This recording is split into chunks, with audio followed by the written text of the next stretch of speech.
Cold toilet seats, the bane of my existence. Hello, this is Phil, and I'm here to talk to you about a very important issue.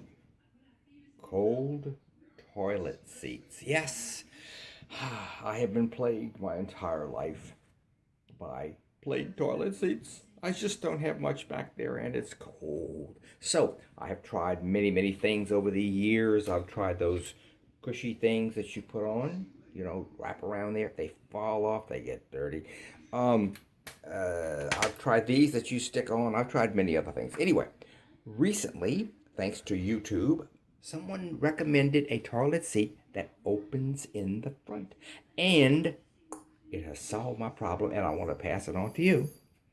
This, well, you can't see it, can you? There it is, folks. There it is. See, I went online. I looked for an open toilet seat. Bought one for, I guess, maybe, I don't know, $15, $12.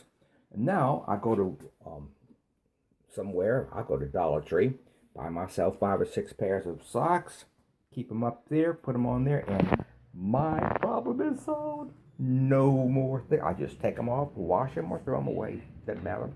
And my behind is not chilly when I sit down. Thank y'all for watching, and that. Okay, this is Phil signing out with a warm behind.